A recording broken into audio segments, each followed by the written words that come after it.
Danas razgovaram sa gospodinom Željkom Burićem, predsjednikom sindikata, i gospođom Ivanom Mihajlović, zamjenicom generalnog sekretara Unije slobodnih sindikata Crne Gore. Dobar dan i dobrodošli. Hvala vam što ste odvojili vrijeme za Gradsku radioteleviziju. Dobar dan. Hvala i vama na pozivu. Meni je žao što nismo svi zajedno u studiju, ali danas je ovo bilo jedino rješenje da o ovoj temi razgovaramo, da su uključene sve strane. Upravo tako i nama je žao što gospoda iz Telekoma, iz menadžmenta nisu danas prisutni ovdje sa nama. Nije to prvi put. Sve prethodne emisije koje su organizovane na ovu temu su izbjegnute sa njihove strane. Uglavnom daju saopštenje ili se uključuju preko linka i ponavljaju od početka jedne te iste stvari. To su u stvari njihovi stavovi koji nisu ni od juče, ni od početka štrajka, nego koji traju već više od godinu dana od kad smo počeli da vodimo pregovore o ovako važnim pitanjima za sve zaposlene u Crnogorskom Telekomu. Dakle, mi nismo do sada ni do dana današnjeg imali pregovore sa predstavnicima menadžmenta, imali smo sa njihove strane zauzete stavove koji se više od godinu dana nisu promijenili sa njihove strane. Mi smo pokušavali argumentovanom dijalogu da dođemo do rješenja. Argumenti i činjenice su apsolutno na našoj strani. O tome ćemo govoriti tokom emisije, nadam se, ali sa njihove strane imamo jedan zauzet stav i očito jedan jasan cilj na kojem istrajavaju po svaku cijenu. Bez obzira što se to radi o zaposlenima Crnogorskog Telekoma, onim koji stvaraju taj profit i koji stvaraju velik profit u Crnogorskom Telekomu. Crnogorski Telekom je jako izuzetno profitabilna kompanija. Taj profit je u prethodnom periodu privatizacije do danas dostigao cifru blizu milijardu eura, koji je uglavnom iznijet iz države Crne Gore. Vrlo je malo ulagano u infrastrukturu i razvoj.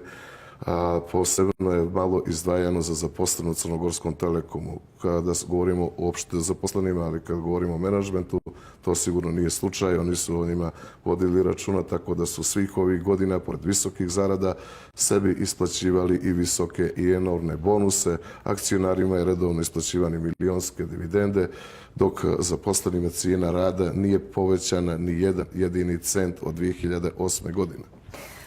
Gospodine Buriću, vjerujem da je veći dio javnosti upoznat da oko 60% zaposlenih je u generalnom štrajku i da već skoro 3 mjeseca ti isti radnici ne primaju platu. Možete li nam ukratko pojasniti šta su tačno zahtjevi u generalnom štrajku?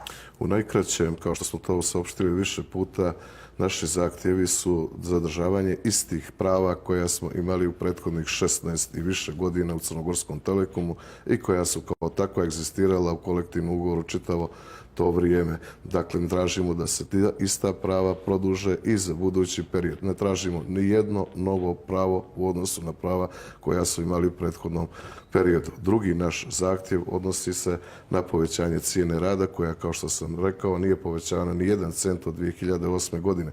Ovo što gospodin Otašević kao PR Crnogorskog Telekoma saopštava i uporno ponavlja da jesu bila povećanja zarada, na teret Crnogorskog Telekoma nije povećan ni jedan cent.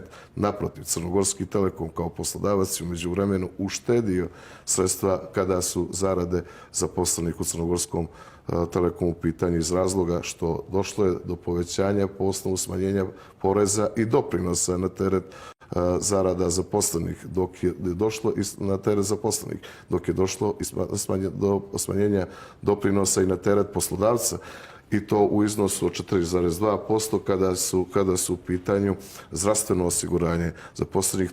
To je direktna ušteda poslodavca kada su pitanje zarade zaposlenih koje nije prenio na uvećanje zarada zaposlenih. Dodatno da kažem i to da od 2010. godine, računajući da idemo još nazad, pa do danas Crnogorski Telekom je po osnovu troškova na račun zaposlenih u tom periodu uštedio preko 70 miliona eura od 2010. do danas. 2010. su troškovi po osnovu zarada zaposlenih iznosili 25 miliona, danas oni iznose 11 miliona miliona u ovom periodu prethodnih 13 godina. Oni su šteđeli preko 70 miliona. Dakle, nije tačna informacija koju ponavljaju, čak izaziva smijeh ne samo kod nas u Crnogorskom Telekomu, nego uopšte kod crnogorske javnosti, da bi poslao sa nulom ili sa minusom Crnogorski Telekom ko bi izašao ispunio zahtjeve zaposlenih koji su u štrajku, nego a tačna informacija da Crnogorski Telekom i prošle godine imao operativnu dobit na nivou 40% ukupnih prihoda, što prelazi iznos od 30 miliona eura. Tu operativnu dobit oni usmjeravaju svojim odlukama i onda dolaze do neke cifre od nekoliko miliona eura profita, neto profita koji su oni na takav način kreirali, možda iz razloga da bi platili što manji porez državi koji je do sada bio 9%, a sada je 15% kao što znate. Dakle, para ima za sve. I za menadžment, njihove enormne zarade, za bonuse koje isplaćuju svake godine u iznosu oko pola miliona eura menadžmentu i za akcionare koji im isplaćuju milionske dividende svake godine. Jedino nema novca za zaposlene koji su u Crnogorskom Telekomu i koji stvaraju taj profit. Gospođa Ivana, koliko su zahtjevi zaposlenih u generalnom štrajku opravdani? Dakle, prije nego odgovorim na vaše pitanje, zaista imam potrebu da vam se još jednom zahvalim na pozivu iz razloga što moram podsjetiti crnogorsku javnost da su negdje naše kolege i koleginici iz sindikata Telekoma bili u jednom velikom medijskom mraku par mjeseci unazad i zaista je trebalo uložiti mnogo napora i truda da ono što su štrajkački zahtjevi i ono što je zapravo stav sindikata Telekoma iznesemo u javnost i približimo zapravo svima što je to što oni traže i zašto mislimo da su ti zahtjevi opravdani. Unija slobodnih sindikata Crne Gore naravno da podržava svojski svaki opravdani štrajk zaposlenih u Crnogorskom Telekomu, jer zaista mislimo da ono što su njihovi zahtjevi su apsolutno utemeljeni i da postoje argumenti kojih nažalost sa druge strane apsolutno nema, nego se negdje dešavaju ove stvari da se spinuje javnost sa nekim informacijama koje apsolutno ne piju vodu, a to odlično znaju oni, da kažem, sve naše hrabre koleginice i kolege koje već 3 mjeseca štrajkuju, dakle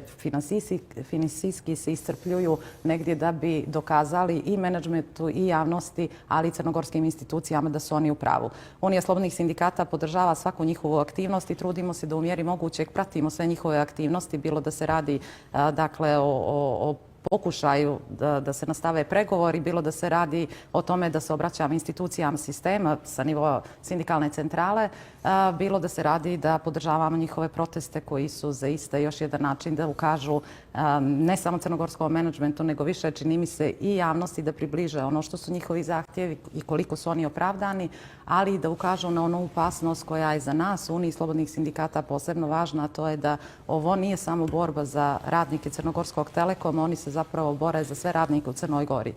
Jer oni su od 2008. posebno 2010. godine, pa 2019. pa i danas negdje vjesnici svega onoga što se na tržištu rada u Crnoj Gori dešava. Dakle, svaka nepravilnost koja od strane menadžmenta se desi i nezakonitost u Crnogorskom Telekomu, da je sindikat ne odbrani kao takvu, ona bi se prelila dakle, na sve zaposlene u Crnoj Gori, posebno u privatnom sektoru. I u ovom trenutku Unija slobodnih sindikata zaista se trudi da podrži svaku njihovu aktivnost na način što će ukazati dodatno kao socijalni partner, reprezentativni socijalni partner i učesnik u socijalnom dijalogu da sve institucije sistema zapravo moraju jače da podrže opravdane zahtjeve sindikata Telekoma, jer ukoliko se desi da, ali ja sam sigurna da se to neće desiti, da institucije promptno ne reaguju i ne zaštite očita kršenja Zakona o štrajku, Ustava Crne Gore, Zakona o radu i međunarodnih pravnih standarda od strane crnogorskog menadžmenta, onda će se desiti nešto što neće biti dobro za državu Crnu Goru. Dakle, ne samo za radnike u Telekomu, nego za sve radnike u Crnoj Gori. Ono što često kolege iz sindikata Telekoma kažu, a što je zaista i stav Unije slobodnih sindikata, ukoliko ne budemo razrešenje ovih stvari, a posebno onih o kojima će vjerojatno kolega Burić mnogo više govoriti, a to je koje su konkretne nepravilnosti koje menadžment Crnogorskog Telekoma preduzimao ovih prethodnih 3 mjeseca, ali i ranije, koji se odnose na kršenje zakona i međunarodnih pravnih standarda. Ako institucije sistema ne budu promptnije reagovale, u tom slučaju dakle će se desiti ono što oni često pominju, da ćemo mi zakon o štrajku zapravo moći da stavimo ad acta i da taj zakon neće služiti ničemu, što znači da ćemo negdje obesmisliti jedno od osnovnih ljudskih prava i jedno od osnovnih radnih prava, kako je pravo na štrajk, kao jedan legitimni oblik borbe za unapređenje i zaštitu prava iz rada i po osnovu rada. I ako mi dozvolite, veoma mi je važno da pomenem i to da kad već pominjem potrebu, nasušnu potrebu da institucije sistema efikasno reaguju u ovom slučaju, zato što se ovdje radi ne samo o zaštiti radnih prava, nego o egzistenciji 200 ljudi koji su u štrajku u Telekomu i pomnožite to sa članovima njihove porodice koji trpe sve ovo vrijeme. Dakle, institucije sistema u Crnoj Gori, počev od inspekcije rada, preko nadležnih ministarstava, tužilaštva, sudova i slično, moraju da daju primat ovakvim stvarima u rešavanju. Dakle, ovdje ne mogu da se čekaju niti zakonski rokovi, niti čekanje da dođe do zadnjeg dana isteka zakonskog roka da se reaguje, a da ne govorimo o tome da imamo slučajeve gdje su ti zakonski rokovi za reagovanje i probijeni. Dakle, oni moraju da prosto imaju osjećaj da ovo mora promptno da se rešava, da mora da se rešava efikasno i nije uzalud da su, to će potvrditi i kolega Burić, da je 350 delegata na posljednjem kongresu Unije slobodnih sindikata usvojilo jednu od rezolucija koja se odnosi na obavezu i hitnost i nužnost formiranja radnih sudova ili posebnih odjeljenja za radne sporove, zato što mi upravo u Crnoj Gori nemamo ni jednu instituciju koja će pristupiti rešavanju radnih prava na jedan efikasan i brz način, jer su svi ovi postupci po svojoj prirodi hitni i zaslužuju brzo i efikasno reagovanje. Tako da eto i ovu mogućnost koju ste nam dali da se danas obratimo javnosti, koristimo negdje da uputimo apel prema svim nadležnim institucijama da promptno rešavaju pitanje koja se tiču nepravilnosti i nezakonitosti na koje ukazujemo, a koje se dešavaju u Crnogorskom Telekomu. Gospodine Buriću, malo prije gospodin Otašević kazao da ste otkazali sastanak koji je bio zakazan za februar. Zašto? Dakle, to je potpuna neistina. Mogla je koleginica Ivana da kaže na tu temu, obzirom da je upravo Unija slobodnih sindikata i generalni sekretar Unije slobodnih sindikata bio taj koji je inicirao pregovore. Jer pazite, u suštini oni su i obavezni bili u skladu sa zakonom da pregovaraju. Mi smo svo vrijeme izražavali spremnost i tražili pregovore da su u argumentovanom dijalogu dođe do dogovora. Međutim, koliko su oni namjerni u svojim tim ciljevima pokazuje i ta činjenica da oni svo vrijeme odbijaju pregovore, ne žele pregovore, pokušavaju upravo na takav način da slobe ovaj štrajk. Dakle, generalni sekretar Unije slobodnih sindikata je pokrenuo inicijativu prema drugoj nacionalnoj organizaciji poslodavaca, Uniji poslodavaca Crne Gore, i sa nivoa Unije poslodavaca je pokrenuta ta inicijativa i prema menadžmentu Crnogorskog Telekoma, na što smo bili u početku dobili dogovor da su oni prihvatili taj sastanak. I dogovorio se čak i termin sastanka i dogovorilo se da tim sastankom moderira predsjednik Unije poslodavaca Crne Gore. Odjednom, znači dan prije održavanja tog sastanka, taj sastanak je otkazan od strane Unije poslodavaca, odnosno od strane menadžmenta Crnogorskog Telekoma, pravdajući to nekim tehničkim razlozima zašto nijesmo odgovorili da prihvatamo da traju replike 3 minuta, da traje izlaganje 5 minuta i takve stvari što se samo po sebi podrazumijevalo, jer smo prihvatili da moderira čitav sastanak predsjednik Unije poslodavaca. Dakle, to je bio samo njihov izgovor. Pokušavaju još jednom da istraju u tim njihovim namjerama na način što će da pokušaju da dovedu zaposlene koji su u štrajku u situaciju da oni odustanu u štrajku. To rade prije svega finansijskim iscrpljivanjem, jer nijedan zaposleni koji je u štrajku do sada nije primio cent zarade. 3 mjeseca su zaposleni koji su u štrajku bez zarade u Crnogorskom Telekomu. Oni se na takav način odnose prema svojim kolegama i koleginicama koje stvaraju najviše, koji su najzaslužniji za stvaranje dobiti ove kompanije. Dakle, Oni imaju cilj potpunog otkazivanja svih prava i benefita koje smo do sada imali, potpunog obespravljenja zaposlenih. Drugi njihov cilj je ukidanje socijalnog dijaloga i eliminisanje sindikata iz kompanije kako bi mogli svojim jednostranim odlukama da rade ono što oni hoće. Ta situacija počinje još od 19. godine kada je na čelu kompanije došao Siniša Đuranović, gospodin Siniša Đuranović koji je predsjednik odbora direktora Crnogorskog Telekoma.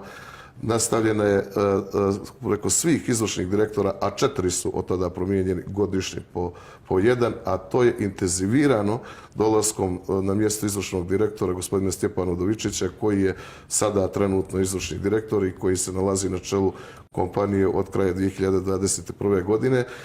Oni u kontinuitetu krše zakone ove države, a posebno i intenzivno od početka ovog štrajka. Oni su napravili toliko prekršaja i toliko nepoštovanja zakona države Crne Gore, a posebno zakon o štrajku, da je to sada došlo jasno u vezu sa krivičnom odgovornošću, jer član 28 zakona o štrajku jasno ukazuje na krivičnu odgovornost ukoliko se osporava pravo štrajk, pravo na organizovanje, pravo na djelovanje zaposlenih putem štrajka. Dalje je to povezano sa članom 227 krivičnog zakonika kojim se predviđaju novčane kazne kao i mogućnost kazne zatvora do godinu dana zbog takvih aktivnosti. Oni to vrlo svjesno rade. Ne rade to slučajno, nego svjesno i mi imamo za to dokaz. Iz tog razloga smo i 26. januara preko našeg punomoćnika podnijeli krivičnu prijavu pred nadležnim tužilaštvom, osnovnim tužilaštvom u Podgorici i ta krivična prijava već dopunjena 2 puta zbog njihovih novih nezakonitosti koji oni saopštavaju. Koji oni čine. Naš veliki problem je upravo sporo postupanje institucija i pojedinih inspektora rada koji iz nekih razloga postupaju suprotno zakonskim odredbama, ali ne samo zakonskim odredbama. Koji su to razlozi? Zašto bi to radili? Nemamo drugo objašnjenje bez da sumnjamo neke zakulisne radnje između Crnogorskog Telekoma i tih pojedinih inspektora rada. Zbog toga smo to proširili i na jednog inspektora rada koji je tako postupao suprotno jasnim odredbama zakona o radu, ali ne samo zakona o radu, nego i jasnim stavovima Ministarstva rada i Uprave za inspekcijske poslove iz 2019. godine koji su jasno naveli da poslodavac u vrijeme štrajka ne može da angažuje zamjenske zaposlene na poslovima zaposlenih koji su u štrajku. Također isto je to potvrđeno od strane Uprave za inspekcijske poslove koji su isto to naveli i naveli da ne može da angažuje druge zaposlene iz drugih pravnih lica na poslovima zaposlenih koji su u štrajku, kao ni zaposlene iz agencijske zaposlene na poslovima zaposlenih koji su u štrajku. Također, nakon postupanja tog inspektora koji nije utvrdio nepravilnosti, a morao je shodno jasnim stavovima njemu nadređenih institucija, nakon rješenja drugostepenog organa, odnosno Ministarstva rada i socijalnog staranja, koji su također to potvrdili u svom nalazu, koji imamo ovdje kao dokaz, on je ponovo postupajući po njihovom ukidnom rješenju i jasno ukazanim pravnim normama kako treba da postupi, opet nije postupio do kraja na način kako treba, pa smo ponovo uložili žalbu. Iz tog razloga je i podnijeta krivična prijava protiv njega. I da kažem još nešto, vi znate da je Crnogorski Telekom, nažalost, pod jednom velikom hipotekom korupcije od same privatizacije do danas. I umjesto da se taj menadžment Crnogorskog Telekoma ponaša apsolutno i potpuno u skladu sa zakonima ove države, da vodi strogo računa, da ne krši nijedno pravo iz rada i po osnovu rada i po drugim osnovama, naravno, da poštuje zakone ove države i ustav ove države, oni rade apsolutno sve suprotno i to rade na jedan potpuno osio način. Zato imamo sve ove dokaze ovdje i istrajavaju na tome. Dakle, pored ovog osnovnog cilja, potpunog obespravljenja, moram i to da kažem, sada su sve češće glasine da postoji i očito i neki drugi cilj. Taj drugi cilj je moguća odluka da se Deutsche Telekom povuče sa ovog tržišta i da potpuno obesprave zaposlene, da bi zaposlene Crnogorskog Telekoma lakše predali u ruke nekom novom vlasniku koji kupi akcije od Deutsche Telekoma, a da imamo razloga da sumnjamo u takve stvari, imamo i činjenice da su u međuvremenu u prethodnom periodu prodali sve upravne zgrade koje su se nalazile u centrima gradova primorskim od Ulcinja do Herceg Novog. Širom Crne Gore. Tako je, širom Crne Gore, u Nikšiću, u Podgorici, oglasili su prodaju upravne zgrade u Moskovskoj, oglasili su prodaju tehničke zgrade preko puta Gintaša, tako da bi ostali samo na jednoj tehničkoj zgradi koja se nalazi u centru Podgorice.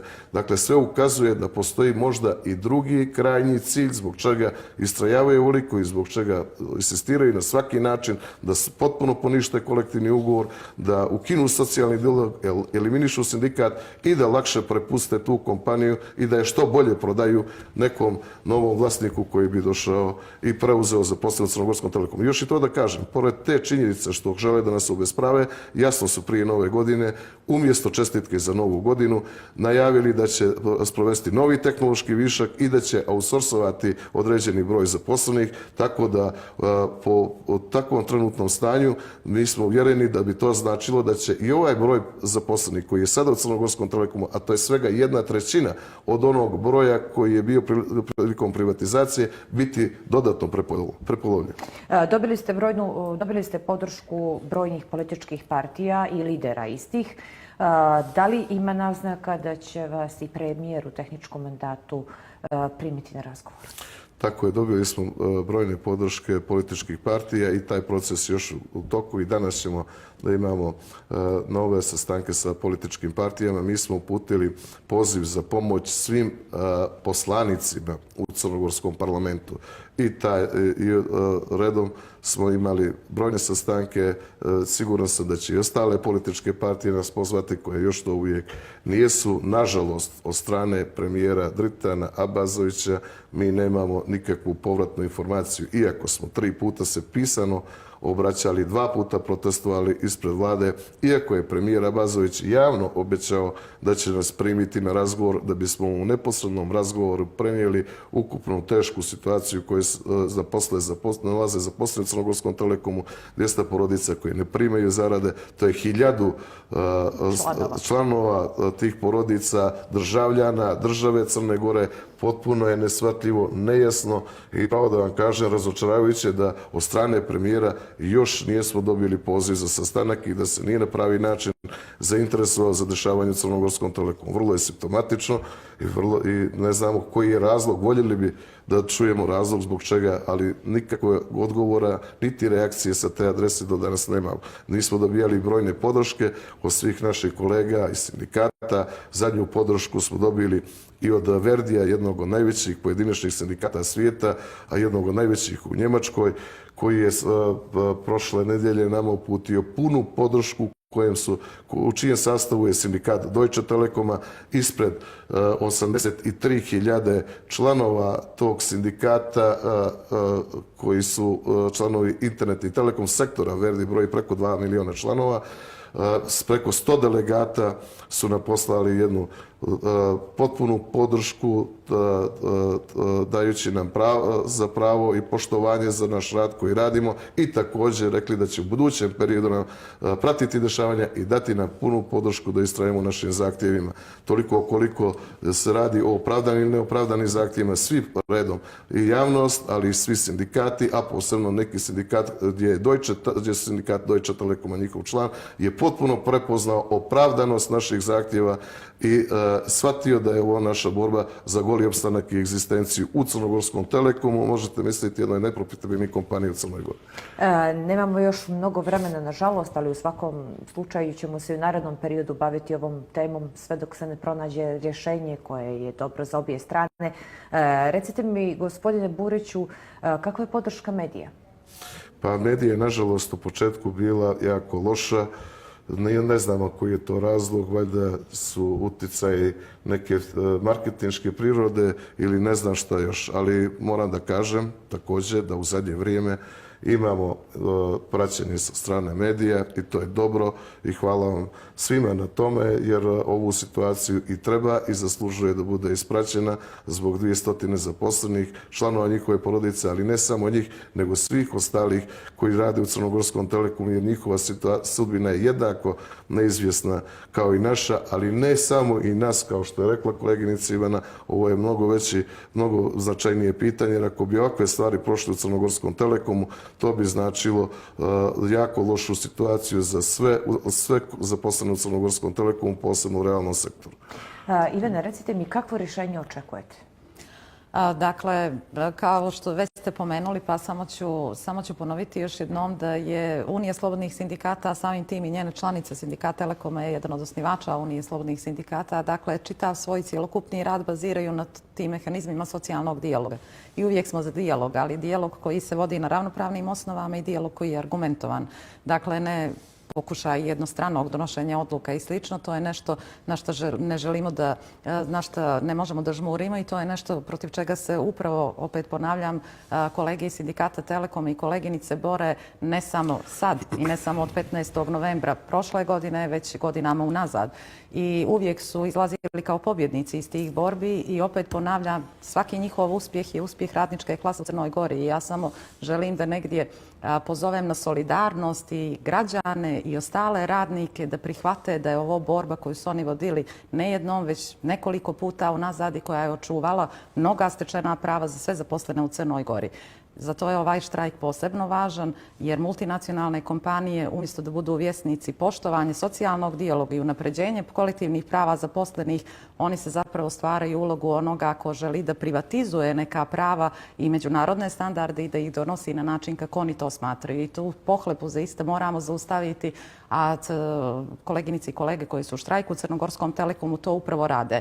I ono što želim da posebno naglasim jeste da sva prava, makoliko javnosti izgledala da su to neka ogromna prava koja zaposleni u Crnogorskom telekomu imaju, nažalost zbog onog nedostatka solidarnosti, da kažem se to dešava, su prava koja je izborio Sindikat Crnogorskog telekoma. To nije ni jedno pravo koje je poslodavac odlučio iz jedne veoma profitabilne multinacionalne kompanije ni u jednom periodu od kad se desila privatizacija do danas, da prosto podari zaposlenima. Nego je to isključivo stvar sindikalne borbe, kolega iz Sindikata Telekoma, stvar kolektivnog pregovaranja i na kraju neodustajanja od zahtjeva tamo gdje su oni bili argumentovani i gdje poslodavac, mako bio na čelu menadžmenta, nije mogao da ospori ni jedan od tih opravdanih zahtjeva. I upravo svi ti benefiti koje Sindikat Telekom ispregovara putem kolektivnih ugovora ili različitih sporazuma sa poslodavcem odnose se i na one članove menadžmenta koji danas negdje nama serviraju priču da su prava mnogo značajnija od svih drugih u Crnoj Gori. I upravo ti spinovi su nešto što je posebno u prethodnom periodu bilo veoma negdje poražavajuće da ih slušamo, poput onoga da je, što je gospodin Otašević rekao, da je zarada rasla, ali nije, on poistovjećuje cijenu rada sa zaradom. Dakle, Sindikat Telekoma nije govorio o zaradi, Sindikat Telekoma tvrdi da cijena rada od 2008. nije povećana ni za jedan jedini cent u Crnogorskom telekomu. Oni to ne pominju jer ne mogu da pobiju takav argument. Zato što pokušavaju da zamjenom teza negdje predstave javnosti drugačiju sliku. Zimnicu poistovjećuju sa određenim bonusima za radni učinak. Apsolutno netačno i opet da kažem spinovanje javnosti. I ono što je kolega Burić rekao na samom početku, Sindikat Telekoma traži isključivo da sva prava koja su 16 godina uživali putem kolektivnih ugovora ostanu jednako ista. Dakle, ne traže niti njihovo proširenje, niti povećanje i zato čudi priča da menadžment Crnogorskog telekoma uvijek u javnosti iznosi da su oni spremni da potpišu neki mnogo bolji kolektivni ugovor, a zašto onda kad su spremni da daju navodno mnogo više ne potpišu ono što sindikat traži, a to je ništa više od onoga što su imali. Dakle, apsolutna zamjena teza i apsolutni pokušaj da negdje obmanemo javnost sa time da su neopravdani zahtjevi Sindikata Telekoma, a da su neopravdani onda bi bili svjedoci toga što ste i vi na početku emisije rekli da bi oni danas bili ovdje u ovoj emisiji, da bi oni bili i na javnom servisu kada je Sindikat Telekoma imao prilike da gostuje, da bi se pojavili na sastanku koji je Unija slobodnih sindikata inicirala i negdje, da kažem, posredstvom Unije poslodavaca zakazala, a ne odustajali dan pred takav već dogovoreni sastanak. Unija slobodnih sindikata i dalje vjeruje da socijalnim dijalogom, odnosno da je dijalog mehanizam i način da se ostvari ono što štrajkači žele i ono što je najbolje i za zaposlene, ali i za kompaniju. Dakle, ovdje nije cilj nikome da uruši kompaniju u kojoj oko koliko 400 i nešto zaposlenih prima zarade i živi od nje. Nije nikome to cilj. Cilj je da zaista pričamo argumentovano i cilj je da zaštitimo prvo stečena prava, ona koja su zaposleni uživali toliko dugo vremena, a onda da zapravo, opet kažem, taj dijalog svedemo na argumentovanu osnovu. Vjerujemo da će se to desiti, ali ono što zaista apelujemo ovom prilikom ispred Unije slobodnih sindikata jeste prije svega apel prema Crnogorskom Telekomu, odnosno menadžmentu, da ako stvarno žele taj dijalog i ako stvarno žele da ga vode na argumentovanim osnovama, to ne rade preko takozvanih Infocom portala internih, nego da se obrate štrajkačima, odnosno sindikatu Telekoma na način koji je svojstven svim, da kažem, odgovornim socijalnim partnerima i znamo kako se to radi. Dakle, to je prvenstveno. A drugi apel jeste, još jednom da ponovim, na institucije sistema da promptno reaguju po svim žalbama, po svim zahtjevima štrajkačkog odbora i da, dakle, u najkraćim mogućim rokovima donose odluke po njihovim zahtjevima, odnosno žalbama, jer će to zapravo negdje pomoći da izađemo iz ove situacije koja nije dobra ne samo po zaposlenu u Crnogorskom Telekomu, nego ni po državu, ni po sve zaposlene u Crnoj Gori. I ono što je važno da napomenem još jednom, već je kolega Burić rekao, vi ste to i pitali, podsjetit ću da se Unija slobodnih sindikata premijeru obratila i prije početka štrajka, odnosno štrajkačkih aktivnosti. Dakle, štrajk je počeo 15. novembra, naše prvo obraćanje je bilo, čini mi se, 10. ili 11. novembra, kad smo već htjeli da najavimo ono što je neminovno da će se desiti u pokušaju da se to što prije završi i da negdje imamo tu posredničku ulogu i vlade Crne Gore, jer opet ponavljamo, ovo nije pitanje jedne multinacionalne kompanije, pitanje privatne kompanije, ovo je pitanje svih nas u Crnoj Gori. Sad je već poprimilo takve razmjere da je veoma opasno ukoliko svi zajedno ne budemo riješili ovo pitanje, opasno po čitavu državu i sistem i zakonodavstvo, da dozvolimo multinacionalnoj kompaniji ili bilo kome da snagom moći i profita i kapitala zapravo ne poštuje i grubo krši zakone naše države. I apel, da kažem još jednom, da i na premijera, dakle, da se još jednom vrati na naša 3 dopisa gdje smo iznijeli sve činjenice, na situaciju da preko 200 građana Crne Gore ne prima platu 3 mjeseca u jednoj multinacionalnoj i profitabilnoj kompaniji, i apel institucijama sistema da se, da kažem, osvrnu na važnost promptnog reagovanja. Tako da ja sam sigurna da postoji rješenje, samo je pitanje volje druge strane da to rješenje do tog rješenja zapravo i dođe. Uz nadu da će svi ovi problemi u najskorijem vremenu zbog zaposlenih koji su u štrajku, a njihovih članova porodica koji već mjesecima unazad ne primaju plate, i vjerujte mi da je za divljenje kako izdržavate u svojoj ekonomskoj i finansijskoj krizi koja je zadesila i Crnu Goru, a i na globalnom nivou. Ja vam se zahvaljujem što ste odvojili vrijeme. Svakako ćemo pratiti situaciju i nadam se da sljedeći put kad budemo razgovarali da ćemo imati neke povoljnije vijesti. Hvala i vama što ste nam dali priliku da prenesemo situaciju u kojoj se nalazimo.